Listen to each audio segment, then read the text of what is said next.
Uttarakhand news देख रहे हैं आप। सबसे पहले हम बात करेंगे उत्तराखंड की हर बड़ी खबर की। उत्तराखंड से राज्यसभा की एक सीट खाली होने जा रही है, जिसके लिए बीजेपी ने समीकरण बैठाने की कवायद तेज कर दी है।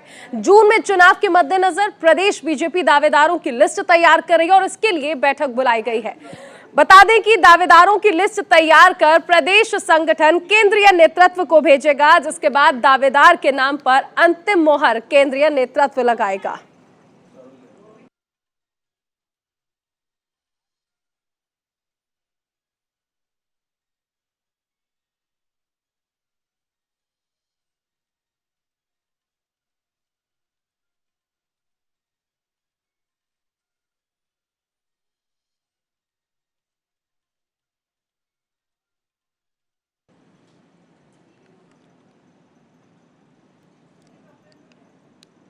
तो उत्तराखंड से राज्यसभा की एक सीट पर चुनाव होना है और राज्यसभा के लिए 10 जून को ये चुनाव होना है। एक सीट है, हालांकि जो समीकरण है वो ये साफ इशारा कर रहे हैं कि जब इस पर चुनाव होगा तो ये सीट सीधी बीजेपी के खाते में जाती नजर आ रही है। हमारे साथ संवाददाता रोहित विक्रम सिंह जुड़े हैं। रोहित, 10 जून को चुनाव, लेकिन जो समीकरण बता रहे हैं वो ये स्पष्ट भी कर रहे हैं कि जब चुनाव होगा तो नतीजे जो हैं वो बीजेपी के पक्ष में जाते नजर आ रहे हैं।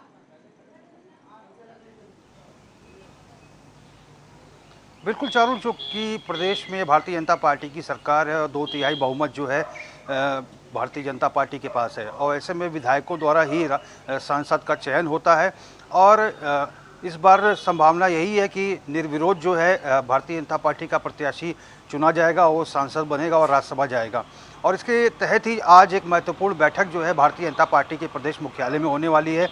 चूँकि इसके पहले 2 चरण की बैठकें इस सिलसिले में हो चुकी हैं, लेकिन आज जो है भारतीय जनता पार्टी के प्रदेश अध्यक्ष मदन कौशिक और उसके साथ ही प्रदेश संगठन महामंत्री अजय कुमार और तमाम वरिष्ठ पदाधिकारियों के बीच में चिंतन मंथन होगा। हाईकमान ने 3 पुरुष प्रत्याशियों के नाम मांगे हैं और 3 महिलाओं के नाम मांगे हैं, जिसमें भारतीय जनता पार्टी के जो प्रदेश महामंत्री हैं कुलदीप कुमार, इनका नाम शामिल है प्रत्याशी के नाम के तौर पर, और इसके साथ ही कैलाश गहतोड़ी, जिन्होंने चंपावत सीट मुख्यमंत्री के लिए उपचुनाव के लिए छोड़ी है, उनका नाम शामिल है, और पूर्व सीएम त्रिवेंद्र सिंह रावत, जिन्होंने इस बार विधानसभा चुनाव नहीं लड़ा और पार्टी के लिए उन्होंने काम किया, तो त्रिवेंद्र सिंह रावत का नाम भी शामिल है पैनल में। और उसके साथ ही भारतीय जनता पार्टी की जो महिला मोर्चा की राष्ट्रीय महामंत्री है दीप्ति रावत भारद्वाज, उनके साथ 2 अन्य महिलाओं के नामों पर आज फैसला हो जाएगा। और ये 6 नामों का पैनल जो है हाईकमान को सेंट्रल पार्लियामेंट्री बोर्ड को भेजा जाएगा और सेंट्रल पार्लियामेंट्री बोर्ड 10 जून को चूँकि चुनाव है और उससे 1 हफ्ता पहले सेंट्रल पार्लियामेंट्री बोर्ड की तरफ से प्रत्याशी के नाम का ऐलान हो जाएगा। फिलहाल ये बैठक जो भारतीय जनता पार्टी के प्रदेश मुख्यालय में फिलहाल शुरू हो चुकी है। रोहित, 6 नाम रेस में हैं, लेकिन अगर हम बात कर लें, क्योंकि जब हम आकलन करते हैं कि संभावनाएं किस नाम की ज्यादा है और किस पर चर्चा ज्यादा हो रही है, तो ऐसे में क्या माना जाए वो कौन से नाम हैं जो रेस में सबसे आगे चल रहे हैं? इन 6 नामों से अगर हम बात कर लें, हालांकि बीजेपी के अगर हम पुराने इतिहास को देखें तो कभी भी जो हमारी उम्मीदें होती हैं उसके हिसाब से बीजेपी का जो फाइनल प्रोग्राम रहा है वो कभी उस हिसाब से नहीं, लेकिन कयासों का दौर तो हमेशा से जारी रहा है। जी देखिए चारुल, पूर्व सीएम त्रिवेंद्र सिंह रावत और कैलाश गहतोड़ी, इन दोनों के नाम की प्रबल संभावनाएं हैं। पूर्व सीएम त्रिवेंद्र सिंह रावत का नाम रेस में इस वजह से आगे है क्योंकि 4 साल वो पिछले कार्यकाल में उत्तराखंड के मुख्यमंत्री रहे और जब उन्हें हटाया गया तो उन्होंने कोई भी हाईकमान के समक्ष नाराजगी प्रस्तुत नहीं की और पार्टी के लिए निष्ठावान कार्यकर्ता के तौर पर काम करते रहे। और विधानसभा चुनाव में चुनाव न लड़ने की बात भी कही और चुनाव नहीं लड़ा और पार्टी के लिए प्रचार प्रसार किया। ये कहीं ना कहीं उनकी निष्ठा जो है एक आशीर्वाद के रूप में हाईकमान उनको दे सकता है। और दूसरी तरफ कैलाश गहतोड़ी की अगर बात करें तो मुख्यमंत्री पुष्कर सिंह धामी के लिए चंपावत सीट, अपनी जीती हुई सीट छोड़ देना ये बड़ी बात है और मुख्यमंत्री के लिए प्रचार प्रसार वो कर रहे हैं और संयोजक की भूमिका में है इस समय चंपावत उपचुनाव में। तो ऐसे में रातों रात जो है कैलाश गहतोड़ी हाईकमान के सामने आ गया था उनका नाम और हाईकमान के एक तरह से खासम खास हो गए हैं क्योंकि एक त्याग का परिचय उन्होंने दिया है। तो इन दोनों नामों पर सबसे ज्यादा प्रबल संभावनाएं बन रही है। बिल्कुल, यानी कुल मिलाकर कहा जा सकता है ये नाम तो कम से कम रेस में सबसे आगे। आप बने रहिए, आगे भी आपसे जानकारी लेंगे रोहित। चारधाम यात्रा में यात्रियों की बढ़ती संख्या को देखते हुए सरकार ने बड़ा फैसला किया है। यात्रियों के लिए दवाओं और दूसरे साजो सामान की व्यवस्था की जा रही है। जगह जगह फार्मेसी की संख्या बढ़ा दी गई है। अभी तक चारधाम यात्रा मार्ग पर 184 फार्मासिस्ट तैनात किए जा रहे हैं। स्वास्थ्य विभाग विपरीत परिस्थितियों से निपटने के लिए सभी जरूरी प्रयास करते हुए नजर आ रहा है।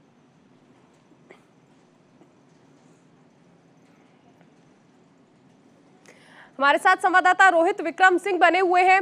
रोहित, चारधाम यात्रा में सबसे अहम चीज है कि जहां पर यात्रियों को पैदल यात्रा करनी है वो, या फिर अगर हम भौगोलिक स्थिति देख लें तो ऊंचाई वाले इलाकों पर जब चारधाम स्थित है, जो मुख्य मंदिर हैं गंगोत्री, यमुनोत्री, केदारनाथ, बद्रीनाथ, ऐसे में सबसे ज्यादा जरूरी होता है कि जो स्वास्थ्य सेवाएं हैं वो दुरुस्त हो, क्योंकि अगर आप जाते हैं केदारनाथ या फिर आप पैदल मार्ग से जा रहे हैं तो ऑक्सीजन की कमी समेत तमाम ऐसी समस्याएं होती हैं जिसके लिए स्वास्थ्य विभाग को हमेशा से अलर्ट रहना पड़ता है और तमाम व्यवस्थाएं जो हैं वो होनी चाहिए। इसको लेकर प्रशासन अब अलर्ट नजर आ रहा है, क्योंकि भारी संख्या में श्रद्धालु पहुंच रहे हैं, रिकॉर्ड्स टूट रहे हैं।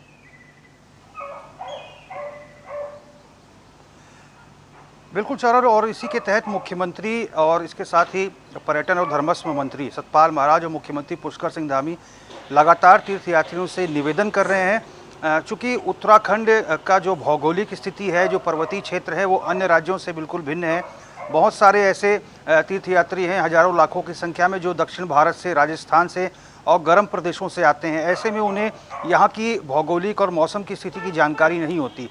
मुख्यमंत्री लगातार निवेदन कर रहे हैं कि जो भी तीर्थयात्री उत्तराखंड पहुँच रहे हैं, हरिद्वार पहुँचते हैं, ऋषिकेश पहुँचते हैं, तो सबसे पहले वो विश्राम करें और विश्राम करने के पश्चात ही चारधाम का रुख करें और हपड़ तपड़ में यात्रा की शुरुआत ना करें। और इसके साथ ही स्वास्थ्य विभाग की अगर बात करें तो 184 फार्मासिस्ट जो है चारधाम यात्रा मार्गों पर तैनात किए गए हैं, जिनको चिकित्सा की अच्छी जानकारी है, दवाइयों की अच्छी जानकारी है। और इसके साथ ही तमाम जो चिकित्सक हैं हृदय रोग से संबंधित या फिर जनरल फिजिशियन, ये भी रोटेशन पॉलिसी के तहत इनकी तैनाती की गई है। हर 25 दिन पर रोटेट होंगे। जो मैदान में चिकित्सक हैं उनको फिर चारधाम भेजा जाएगा यात्रा मार्गों पर, और जो वहाँ पर अपनी सेवाएं दे चुके हैं उन्हें वापस देहरादून और हरिद्वार बुलाया जाएगा। और इसके साथ ही जो फार्मासिस्ट हैं उनकी संख्या बढ़ाने पर भी सरकार विचार कर रही है, ताकि जो तीर्थयात्री पहुँचते हैं जिनकी तबीयत अचानक खराब हो जाती है तो समय रहते उनको चिकित्सीय जो सुविधा है वो उपलब्ध कराई जा सके। और इसके साथ ही सरकार ने जो स्वास्थ्य जांच केंद्र है जगह जगह उनकी संख्या में इजाफा किया है। जो लोग हाइपरटेंशन या फिर हृदय की बीमारी से ग्रसित हैं या फिर जिनको डायबिटीज़ है, ऐसे मरीजों की निःशुल्क जांच की जा रही है और मौके पर यदि उनकी तबीयत खराब हो जाती है तो उनको आप बने रहिए, लेकिन बड़ा सवाल ये जरूर रहेगा कि चारधाम यात्रा को लेकर सरकार ने हर तैयारी का दावा किया था और सरकार को पहले से पता था कि 2 साल से कोविड की वजह से यात्रा बंद है तो भारी संख्या में श्रद्धालु पहुंचेंगे, लेकिन उसके बावजूद आप देखिए कि बदइंतजामी की तस्वीरें लगातार सामने आती रही। आप बने रहिए, आगे आपसे जानकारी लेंगे। मुख्यमंत्री पुष्कर सिंह धामी ने सीएम आवास पर एबीवीपी के पदाधिकारियों के साथ संवाद किया। एबीवीपी ने सीएम को 20 सूत्रीय ज्ञापन सौंपा है। संवाद के दौरान सीएम ने कहा कि युवा शक्ति देश की बौद्धिक संपदा है। उन्होंने कहा कि आज लोगों की उम्मीद देश के युवाओं से है।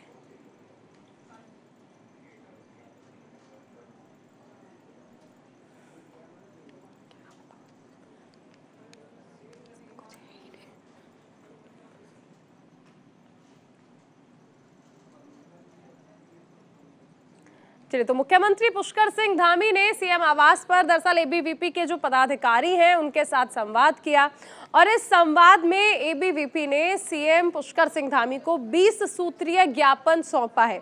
हालांकि जब संवाद हुआ तो तमाम बातचीत हुई और सीएम ने इस बात पर मेन फोकस किया है, खास जोर दिया है कि युवा शक्ति को बढ़ाना है, क्योंकि युवा शक्ति देश की बौद्धिक संपदा है।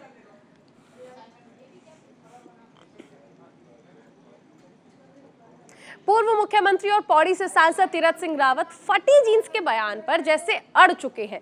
उनके बयान पर अब कांग्रेस मीडिया प्रभारी गरिमा मेहरा दसौनी ने तीखी प्रतिक्रिया दी। उन्होंने कहा कि रावत सुधरने का नाम ही नहीं ले रहे हैं। गरिमा मेहरा ने कहा कि तीरथ सिंह रावत ने अपने बयानों से उत्तराखंड को बार बार शर्मसार किया।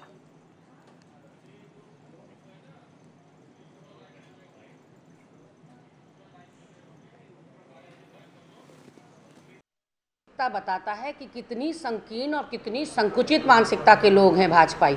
एक बार विवादों में फंस चुके हैं तीरथ सिंह रावत जी, सांसद हैं, पूर्व मुख्यमंत्री हैं, उसके बाद भी अपने पद की गरिमा को ना रख पाना। आप देखिए कि जिस तरह से पहनावे को संस्कारों से जोड़ रहे हैं और कह रहे हैं कि फटी जीन्स जो है बड़े बाप की औलाद होने का एहसास दिलाती है।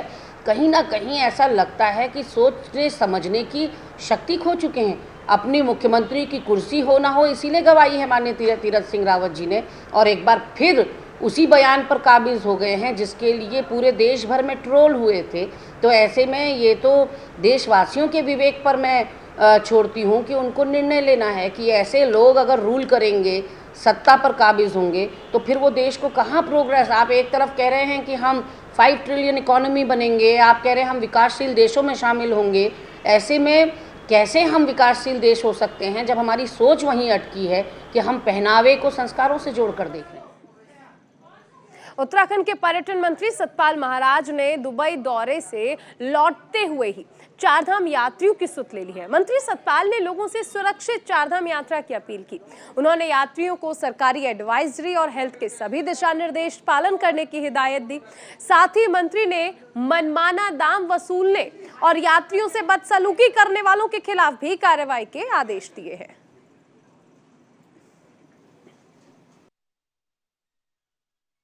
रजिस्ट्रेशन के साथ साथ मेरा ये मानना है कि रजिस्ट्रेशन में जितने आदमी आप अलाउ कर सकते हैं उतने ही आदमियों को स्वीकृति दें। बाकी जो है धीरे धीरे उसको आप करते रहें। तो मैंने आज जावलकर जी से भी बात की और उनसे कहा कि आप जाकर के सीरीज को देखें। और निश्चित रूप से भीड़ बहुत ज्यादा आई है, आपको पता ही है, नीचे गर्मी हो रही है, सब हिमालय की तरफ जाते हैं, तो निश्चित रूप से उनके स्वागत का हमने प्रबंध किया हुआ है, इंतजाम किए हुए हैं। और भीड़ बढ़ गई है तो उसको जैसे ही वो निकासी हो जाएगी लोगों की, लोग चले जाएंगे। और थोड़ा हम ये चाहते हैं कि टूरिज्म को डाइवर्सिफाई भी किया जाए। हम चाहते हैं कि आप पंचबद्री जाएं, पंच केदार जाएं, और भी हमने जो सर्किट्स बनाए हैं, भगवती के सर्किट्स बनाए हैं, 12 मंदिरों को गढ़वाल के लिया है, 12 मंदिरों को कुमाऊं के मंदिरों को लिया है, शैव सर्किट बनाया है, वैष्णव सर्किट बनाया है, उसके बाद हमने विवेकानंद सर्किट बनाया है, महाशु सर्किट बनाया है। तो मेरा तीर्थ यात्रियों से ये कहना है कि और भी अपने आप को डाइवर्सिफाई कीजिए और स्थानों पर भी जाइए और उत्तराखंड का आनंद। हमारे साथ ज्यादा जानकारी के लिए संवाददाता रोहित विक्रम सिंह बने हुए हैं। रोहित, सबसे बड़ी चीज 2 साल बाद हम समझ सकते हैं कि ये जो चारधाम यात्रा है वो सुचारू रूप से चल पा रही है, तमाम पाबंदियां हटा दी गई हैं, लेकिन उसके बावजूद आप देखिए कि ओवर प्राइसिंग की समस्या खासकर जो चारधाम यात्रा के लिए पहुंच रहे हैं लोग, उन्हें सामना करना पड़ रहा है। आप छोटी सी चीज देखिए, पहाड़ है, पानी खूब है, लेकिन उसके बावजूद पानी की बोतल का प्राइस कितना ज्यादा है, यानी हर वो चीज वहां पर नजर आ रही है। ये लूट खसूट जो मची हुई है, आखिर इस पर किस तरह से रोकथाम की जाएगी? इसको लेकर क्या कोई एडवाइजरी जारी की गई?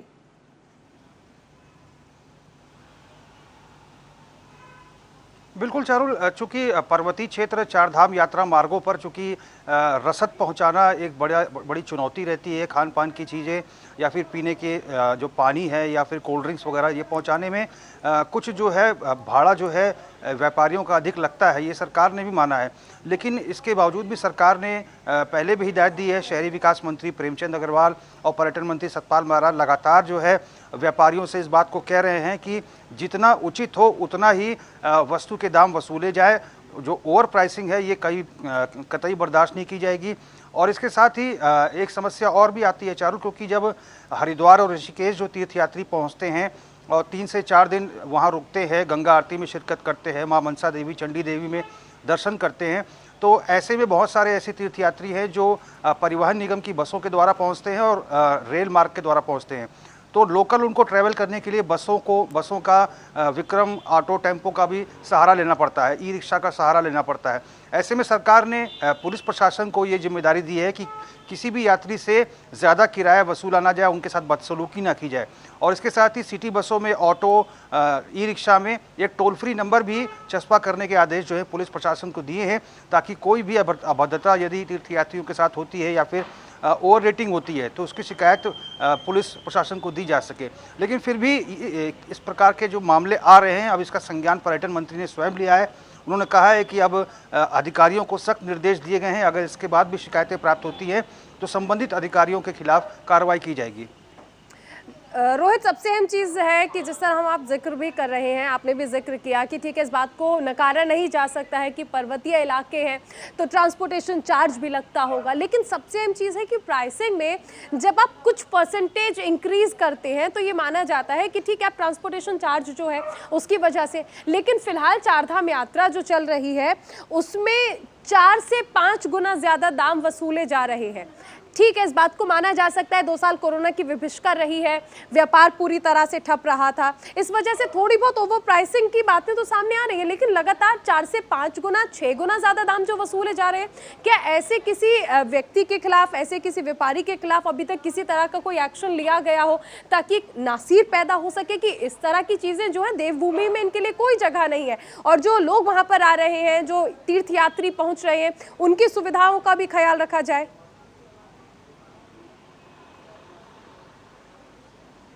जी, सरकार की तरफ से उनकी सुविधाओं के लिए छोटे बच्चों के लिए यात्रा मार्गों पर दूध उपलब्ध कराया जा रहा है, पानी उपलब्ध कराया जा रहा है, उसके साथ ही फल भी उपलब्ध कराए जा रहे हैं। और मुख्यमंत्री ने स्वयं कहा है कि 2 साल तक यात्रा ना के बराबर रही और चारधाम यात्रा से जुड़े हुए तमाम जो व्यवसायी थे उनकी चिंता को ध्यान में रखते हुए सरकार ने 200 करोड़ का आर्थिक पैकेज ऐसे लोगों को दिया है। अब मुख्यमंत्री कह रहे हैं अब कहीं ना कहीं देवभूमि की अस्मिता का सवाल है। जिस प्रकार से ओवर रेटिंग की जो शिकायतें आ रही हैं, अगर इस प्रकार की शिकायतें आगे भी आती रहें, क्योंकि अभी 6 महीने यात्रा चलेगी, तो कहीं ना कहीं उत्तराखंड का नाम धूमिल होगा। मुख्यमंत्री ने भी इस शिकायत का संज्ञान लिया है, पर्यटन मंत्री ने भी इस शिकायत का संज्ञान लिया है और कहा है कि और अधिकारी, नोडल अधिकारी भी नियुक्त कर दिए गए हैं जो समय समय पर मॉनिटरिंग करेंगे और तीर्थयात्रियों से फीडबैक लेंगे। अगर उसके बावजूद भी ओवर रेटिंग की समस्या आती है या फिर ज़्यादा पैसे तीर्थयात्रियों से वसूले जाते हैं तो संबंधित व्यापारी के खिलाफ भी कार्रवाई की जाएगी। बिल्कुल रोहित, आप बने रहिए, आगे भी आपसे जानकारी लेंगे। उधर मुख्यमंत्री पुष्कर सिंह धामी ने रामकथा महायज्ञ के आयोजकों को शुभकामनाएं दी। परमार्थ निकेतन ऋषिकेश ने 1 महीने तक यज्ञ चलेगा। आयोजन में पर्यावरण संरक्षण को लेकर जागरूकता अभियान भी चलाया जाएगा। मुख्यमंत्री ने परमार्थ निकेतन परिसर में रुद्राक्ष का पेड़ लगाकर इस अभियान की शुरुआत की।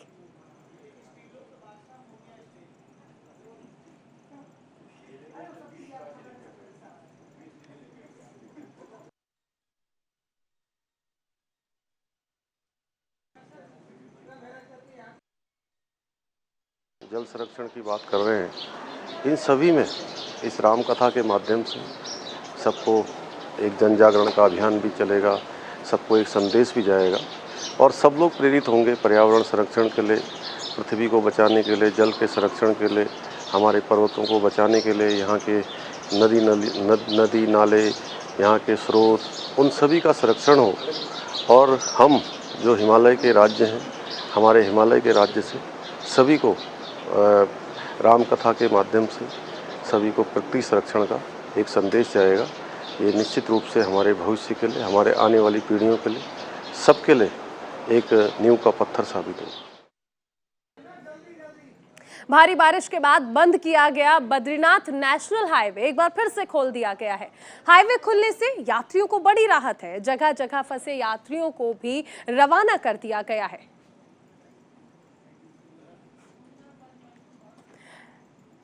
पर्वतीय इलाकों पर लगातार हो रही बारिश की वजह से बद्रीनाथ नेशनल हाईवे को बंद किया गया था, लेकिन फिलहाल इस हाईवे को एक बार फिर से खोल दिया गया है, जिसके बाद अलग अलग जगह पर फंसे तीर्थयात्रियों के लिए इससे एक बड़ी राहत माना जा रहा है और फिलहाल तीर्थयात्रियों को रवाना भी कर दिया गया है। बढ़ती महंगाई का असर अब विकास कार्यों पर पड़ता नजर आ रहा है। सीमेंट, ईंट, बजरी और रेत जैसी निर्माण सामग्री महंगी हो गई है, जिससे केंद्र सरकार की राष्ट्रीय जल जीवन मिशन योजना जैसी बड़ी परियोजनाओं पर असर पड़ रहा है। ठेकेदारों ने सरकार से उनका भुगतान बढ़ाने की मांग की। ठेकेदारों की वेलफेयर सोसाइटी ने 10 दिन बाद काम बंद करने तक की चेतावनी दे डाली।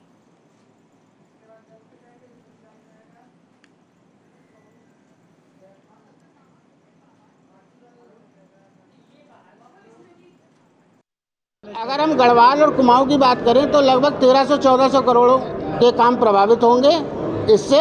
और ये हमारी जो माननीय प्रधानमंत्री की एक बहुत बड़ा उद्देश्य लेके जो चले थे, जो आज तक किसी प्रधानमंत्री ने नहीं सोचा होगा कि हर घर नल, हर घर जल, जल जीवन मिशन के अंतर्गत एक साफ पानी, जो कि आज भी हमारे गाँव में आदमी 40 फुट 50 फुट का हैंडपम्प का गंदा पानी पी रहा था, उसको न पी के उन्होंने एक मिशन लाए थे, जल जीवन मिशन, उसके अंतर्गत हर घर हर नल जल को पहुंचाना था।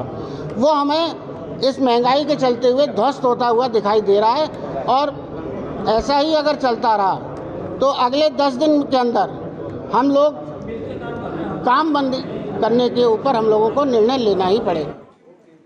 हमारे साथ संवाददाता संजय पुंडीर भी बने हुए हैं। संजय, महंगाई की मार का असर जितना आप आम इंसान पर देख पा रहे थे, अब कहीं ना कहीं इस मार ने विकास की रफ्तार को भी रोक कर रख दिया है।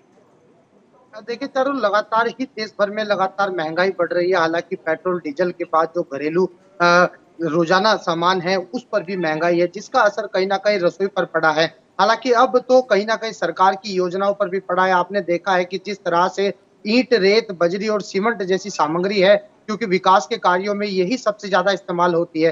हालांकि जिस तरह से जो सोसाइटी के लोग हैं, यानी जो ठेकेदार लोग हैं, वो कामकाज करते हैं, तो उनका साफ तौर पर कहना है कि 50% महंगाई बढ़ गई है। तो अगर यही हाल रहा तो हम अपना काम 10 दिन बाद पूरी तरह रोक देंगे। अब देखते हैं कि किस तरह से आगे के कार्य होते हैं और जो सरकार की योजनाएं हैं वो धरातल पर किस तरह आती है। और आपने देखा है कि बीते दिनों भी जो आम लोग हैं वो महंगाई को लेकर सड़कों पर उतर आए हैं, और अब जो ठेकेदार लोग हैं वो भी पूरी तरह त्रस्त हो गए हैं। देखते हैं कि सरकार किस तरह से लोगों को राहत देती है और जो विकास कार्य की जो योजनाएं हैं सरकार की, वो किस तरह से धरातल पर उतरती है। चारुल, चलिए, बहुत शुक्रिया इस तमाम जानकारी के लिए संजय।